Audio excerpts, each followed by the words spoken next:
ano ba talaga ang moral principles that also underpin why we are for agrarian reform, no? So basically, sa tingin ng simbahan, based on the social teachings of the church, meron tatlong moral principles. The first one is yung tinatawag the universal destination of goods.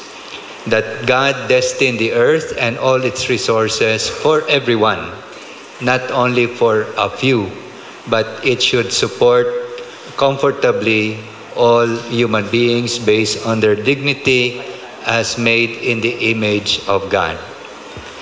The second moral principle is the principle of the common good. Now, this means that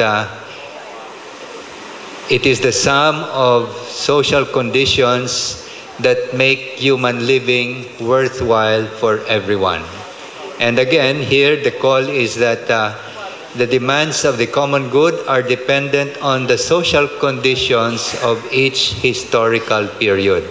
And here at this time, we are looking at the 19th anniversary of Carp and what it has already accomplished, but also what needs to be continued and to be fulfilled.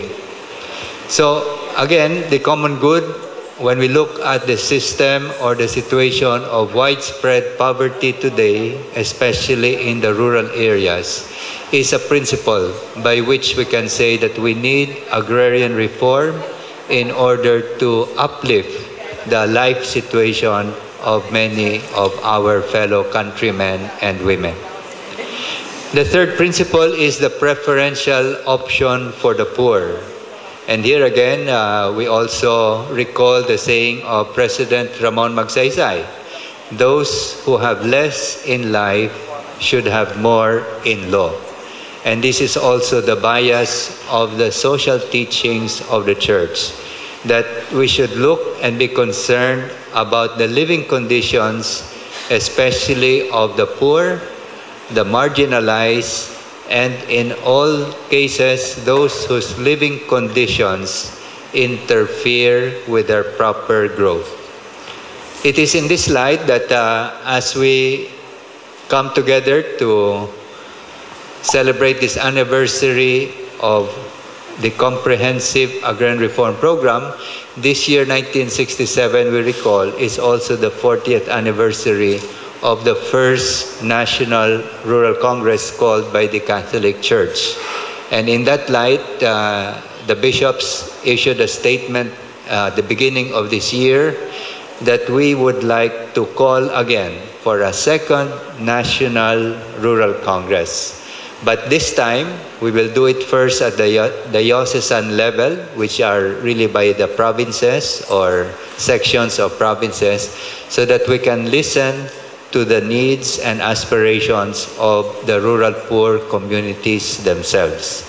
And by early next year, we hope to schedule the second National Rural Congress to consolidate and to support the need for the continuation of agrarian reform. In fact, that has already been mentioned in our earlier pastoral statement at the beginning of this year. And I quote, "We ask that the Comprehensive Agrarian Reform Program, defective as it is, be finally completed next year as it has been targeted. And if it is not sufficiently implemented by then, the program should be further extended and funded more seriously and generously. But we ask that the law itself must be reviewed and improved." Maraming salamat sa lahat.